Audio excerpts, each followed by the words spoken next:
ખેતીની જમીનને લઈ રાજ્ય સરકારનો મહેસૂલ વિભાગ કે જે નવા નિયમો લાગુ કરી શકે છે। નવા નિયમ મુજબ જે લોકો ખેડૂત ખાતેદાર નહીં હોય તેઓને પણ ખેતીની જમીન ખરીદવાનો વિકલ્પ મળી શકશે। એપ્રિલ 2025માં ગુજરાત સરકારે રાજ્યમાં નવી શરતી જમીનને એક ઝાટકે જૂની શરતે ફેરવવા અને પ્રીમિયમમાંથી મુક્તિ આપવા માટે નિર્ણય કર્યો છે।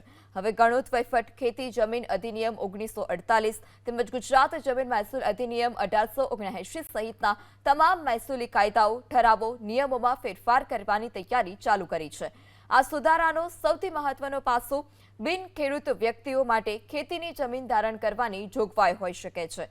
હાલના નિયમ મુજબ ગુજરાતમાં જે વ્યક્તિ જન્મથી જ ખેડૂત નથી તે ખેતીની જમીન ખરીદી શકતો નથી। સરકાર હવે આ નિયમમાં ઢીલ આપીને બિન ખેડૂતો ખેતીની જમીન ધારણ કરી શકે તે માટે વિવિધ વિકલ્પો પર ગંભીરતાથી વિચારણા કરી રહી છે। આ માટે મહેસૂલ વિભાગે CL મીના અને JK આસ્તિક નામના બે નિવૃત્ત IASની અધ્યક્ષતામાં બે સમિતિની રચના કરી। આ સમિતિ ગુજરાત જમીન મહેસૂલ અધિનિયમ 1879માં સુધારા કરી અને નવો સંકલિત કાયદો તૈયાર કરશે। આ સમિતિ ગણોત વહીવટ અને ખેતીની જમીન અધિનિયમ 1948 સહિતના અન્ય મહેસૂલી કાયદાઓમાં સુધારા માટે કામ કરશે। બંને સમિતિઓ આગામી 6 મહિનામાં પોતાનો રિપોર્ટ સરકારને સોંપશે।